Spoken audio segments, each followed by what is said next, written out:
ده سانسير، واحنا هنا في ابراج الصيادله في جلال الدين السوقي بابور الميه.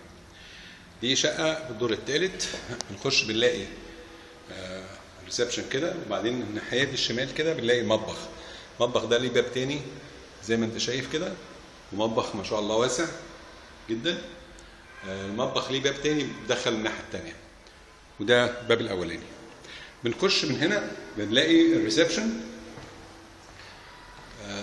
واسع جدا، وباركيه مسمار محترم. والناحيه دي هنا هو ليفنج روم سيراميك عادي. بنخش كده في الريسبشن بنلاقي كورنر صغنن كده، وبعدين هنا دي كانت بلكونه اتقفلت. البلكونه ممكن تنفع مكتب او مكتبه او غرفه تانية للرابعه، لان هم فيه 3 اوض. الريسبشن بيبص على زي ما انت شايف المثال المحترم، وفي هنا هو حضانه بتاعه المجمع تحتنا، في ملعب تنس، واحنا هنا قبلي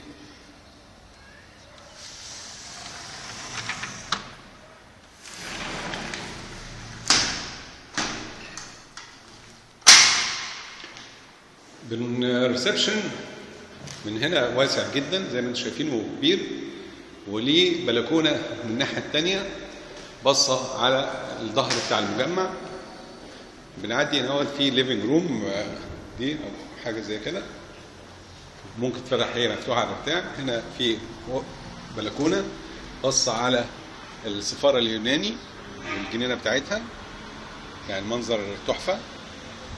وهناك بعد هناك في الشارع اللي هناك دوت، ده شارع الايه؟ شارع جلال الدين السوقي. وده المجمع نفسه زي ما انتم شايفين. المجمع عباره عن 9 عمارات موجودين مع بعض، مجمع السابق. بنخش كده بعد ما عدينا الليفنج روم، بنخش هنا المطبخ من الناحيه الثانيه، وهنا حمام. الحمام ده بيخدم الاوضتين النوم دول. دي الاوضه الاولانيه ليها شباك ملهاش بلكونه وخشب سويدي، ودي الاوضه الثانيه ليها بلكونه، والبلكونه بتاعتها بصه على الجنينه وبصه على الساحه او بين العمارات او الصيد. بلكونه كبيره.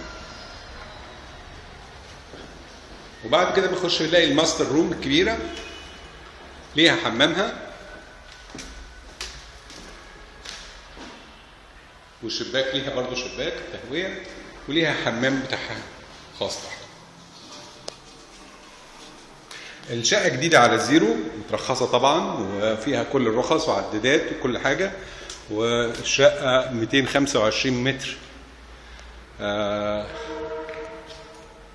والاثنين اسانسير، وفي الدور الثالث. والشقه معروضه للبيع كاش بدون اي تسهيلات، لان صاحبها بيبيعها بسعر يعتبر سعر رخيص بالنسبه للمنطقه. عينك لاداره الاملاك حسين ابشر.